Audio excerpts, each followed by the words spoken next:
બની છે। કોઈ એવું ગામ બાકી નહીં હોય કે જ્યાં નિર્દોષ બહેનોએ આ સરકારનો ભોગ ન બનવું પડ્યું હોય।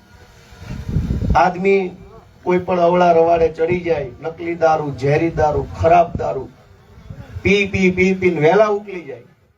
નમસ્કાર મિત્રો, તમે બધા જાણો જ છો કે ગુજરાતની અંદર દારૂબંધી છે, છતાંય ગુજરાતની અંદર ભરપૂર દારૂનો વેપાર થઈ રહ્યો છે। ત્યારે ભાવનગરની અત્યારે અંદર દારૂ નઠ્ઠાકાંડની અંદર 9 થી 10 લોકોના મોત થયા છે। ત્યારે ગોપાલ ઇટાલિયા શું કહી રહ્યા છે જોઈએ વિડીયો, પછી આગળ ચર્ચા કરીએ મિત્રો। પછી પાછળ છોકરાઓ, નાના બાળકો, સંતાનો, ઘર પરિવારની જવાબદારી। ભાઈ આ સાચી વાત છે ખોટી છે?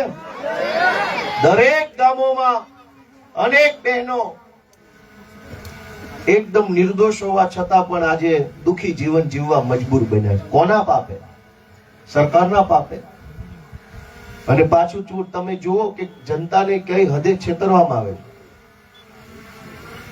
કે જ્યારે ભાવનગરમાં કે બોટાદમાં કે બીજી કોઈ જગ્યાએ લઠ્ઠાકાંડ બને એટલે ટીવીમાં એમ આવે કે ગાંધીનગર થી ઢેકડા પૂછડા સિંઘમ સાહેબ આવી ગયા છે।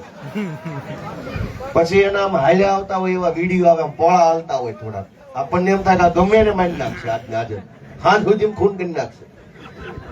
ભાઈ એને ચોરી કરીને પ્રમોશન કરીને ન્યા પહોંચ્યા। ઈ ક્યાં જન્મજાત કે ડીઆઈજી બની ગયેલા? પેલા એ કોન્સ્ટેબલ હતા, ચોરી કરતા હતા, ફાવટ આવી, પ્રમોશન થી પીએસઆઈ થયા, વળી ચોરી કરી ફાવટ આવી, પ્રમોશન થી પીઆઈ થયા, વળી ચોરી કરી વળી ફાવટ આવી, ડીવાયએસપી થયા, વળી ચોરી કરી ફાવટ આવી, એસપી થયા। હવે એસપી થયા તો કે એસપી સાહેબે વિઝિટ લીધી મહુવાના ગામડાઓની, લોકોની સમસ્યા સાંભળશે અને ફાંસીએ ચડાવશે। થાય છે કે નથી થતું આવું? જેને એમ કહેવામાં આવે છે કે બહુ મોટા સાહેબ ગાંધીનગર થી આવી ગયા છે આપણી સમસ્યા સાંભળવા, એટલે સમજી લેવાનો મોટો ચોર આવશે। નાના ચોરમાં આવે એને રસ।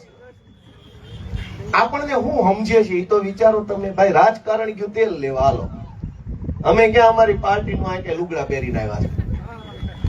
મને તમે એમ કહો કે હું સમજે છું આપણને? આપણે આ રોડ માંગીએ 3 વર્ષ કોઈ વાત નો સાંભળેથી સમજે શું આપણને? ઈ પ્રશ્ન મોટો થઈ ગયો કે તમે અમને હું સમજો? નિશાળ માંગીએ તો નિશાળ નહીં, દારૂ ના પાડીએ આ નહીં તો કે નહીં લઈ જાઓ, સમજે શું?